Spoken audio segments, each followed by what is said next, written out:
So my name is Cindyspina. I'm from Colombia. I studied civil engineering. I share, as let's say, a similar background with the women that belong to the project.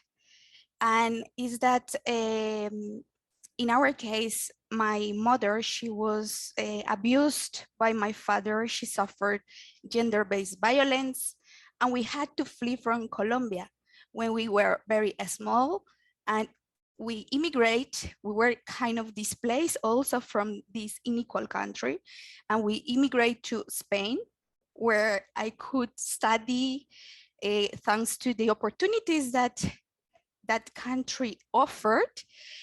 And then I decided to come back after the peace agreement signment. I decided to come back because I wanted to contribute that other women also could have opportunities. And that's how I got to the informal settlement. And I start a literacy workshop for the people that didn't know how to read and write, especially women, were attending this workshop. And then it was not it was impossible to realize about the environmental problems that women were facing because of lack of sanitation. So in order to have dignity, the first you need to have is water and sanitation. And that's how I decided to approach that with their support. And so, yeah, like in order to embrace gender equity, we need to think about the basics. And in this case was water and sanitation.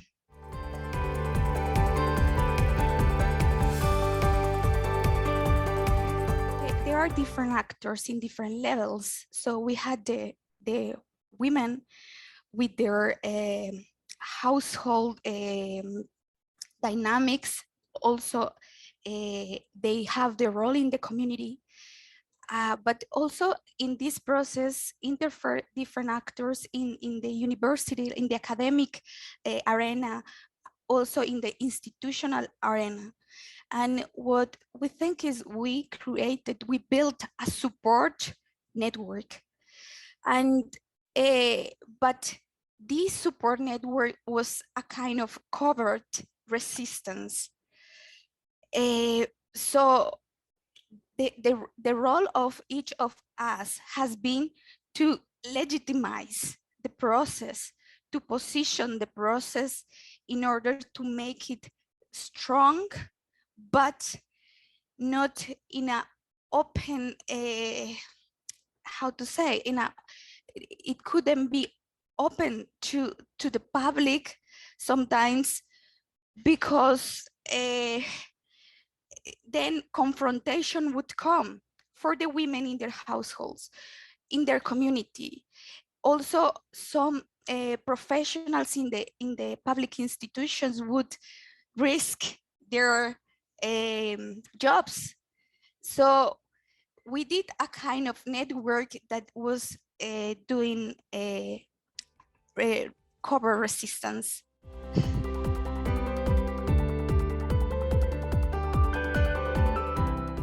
One of the most important, and it is necessary for someone like in my position to know, is how these resistances work in a very unequal environment context.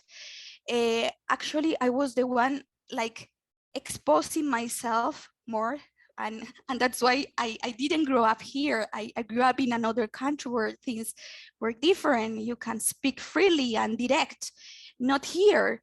So I couldn't, like, let's say, engage people if they wouldn't know about my position openly, right?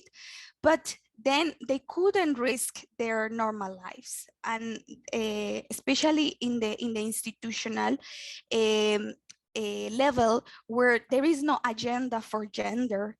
Yeah, our regulations, normatives, especially for water and sanitation, are gender blind. So there are no strategies that are grounded. And so let's say the gender agenda was out of the path of these institutional actors, and they try to make it part, but not saying is gender. Yeah. So in order to articulate this network, you need to know that. You need how this cover resistance works, not only for the women that also were masking kind of gender work in their community by environmental work. So uh, as an individual, I think this is one of the most important things to learn, especially in informal settlements, assets, that is kind of let's say, I mean, if people in informal settlements are left behind totally by our system. And uh,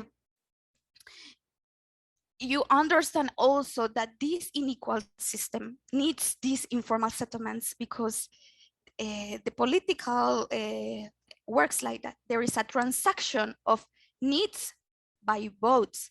So this unequal system needs informal settlements. And but it's beautiful to know how people even under those conditions resist and create a double standard of life in order to confront this inequality. And I'm very glad and I'm super lucky and to be part of that, even if it has some risk for me also as an engineer. Maybe let's say a little as an activist, it's difficult to separate activism of engineering in this case. And that also adds a risk for me, especially in a country like Colombia, where environmental activists and human rights activists are killed in a normal basis. So yeah.